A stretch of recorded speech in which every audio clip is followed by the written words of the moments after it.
Hi everyone. Okay. So, today what I'm going to do is tell you a little bit about myself and then go into some leadership things that I think are very important and will help you get to green. Okay, so my name is Sarah. I'm a mother of 16-month-old twin boys, Marcus and Amir, who are crazy, but I love them and they bring me so much joy every day. I'm also a realtor. Oh, and I'm also a dog owner. There's Rocco. Hi, Rocco. I'm also a realtor, and that's why I've kind of been away-ish this week because I've been so busy with clients, but that's not an excuse. Anyway, so that's me. I'm married. I've been married for about 3 years. My husband's name is Ryan. That's about it. That's me. That's my life in a nutshell. Okay.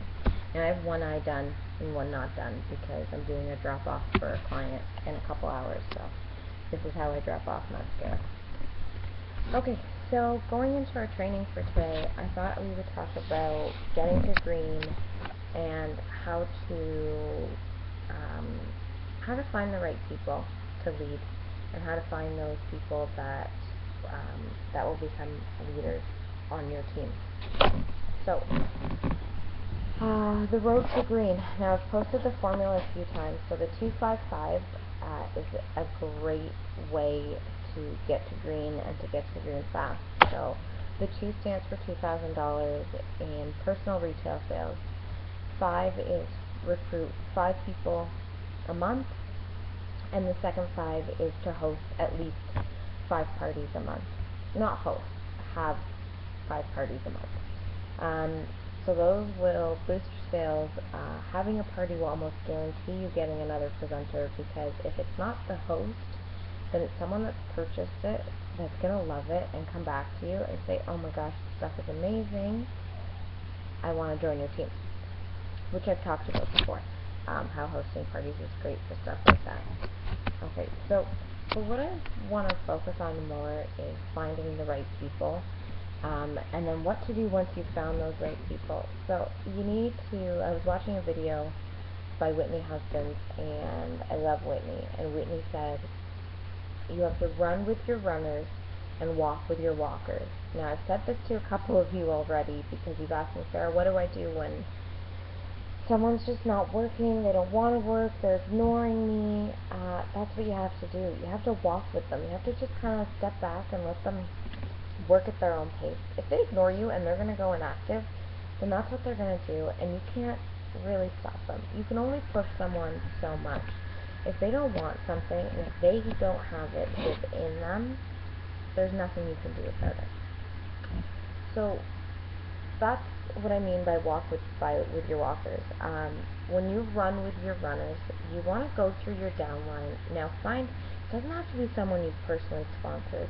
Find anyone on your company that has really excelled and reach out to them. Say, hey, you're doing a fantastic job, or is there anything I can help you with?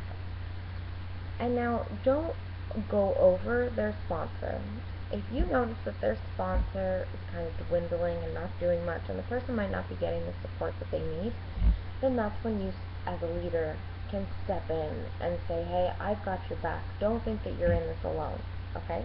So you can do that. And now, for the ones that are on your first generation, that you have seen, that have that sparkle, that have that drive and that motivation to do and to attack, you want to be there for them. You want to build a relationship with them. Become their friends. We're not in this as just a company, we're not employees under a company. We're all running our own independent business. So that's why we are all sisters and we're all family. So when you join a company or when you join my team, whatever the case may be, you are a part of a unique family, and you are a part of the unique family as a whole. Corporate is amazing, and they hold everyone as a family member. So that's why it's very important to build a relationship with your team. So if you don't build that relationship with your team, they're not going to trust you, they're not going to come to you, and they're just not going to work, you know? So do that as well. And then you really, really need to lift from within. So if you want to be a leader and you want people to follow your example and you want people to do the best that they can do, then you need to do those things. You need to empower yourself so that you feel amazing every day, and you can give that to those women, and you can show them that there is light at the end of the tunnel. I haven't always been this way. My husband used to call me a Debbie Downer because I wouldn't see the bright side of things until I joined Unique, until I met women that helped me empower myself and educated myself on so many different things, that now I have that power from within me to lift my spirits and to show myself that there's so much good out there, and if I just stick to it and I run with my runners, then we are all unstoppable at the end of the day. Okay, so do that, and try to really do what you say,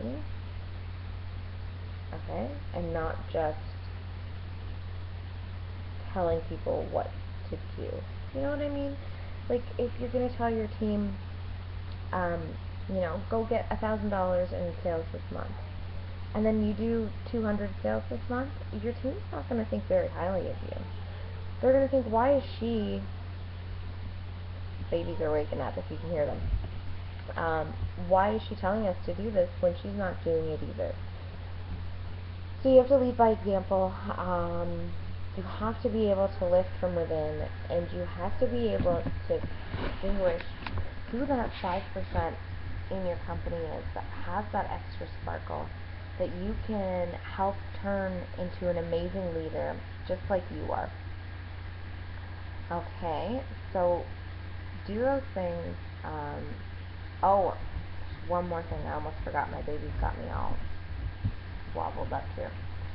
Okay, so last month I decided to do a challenge for myself. My challenge was every week to do 4 new things that week. Now, I did 4 new things the first week. I meditated one day. I tried aerial yoga the second day with one of my presenters, Jenny. And even then, I said to Jenny, Jenny, I've done yoga, but in air yoga, on aerial silks, not for me.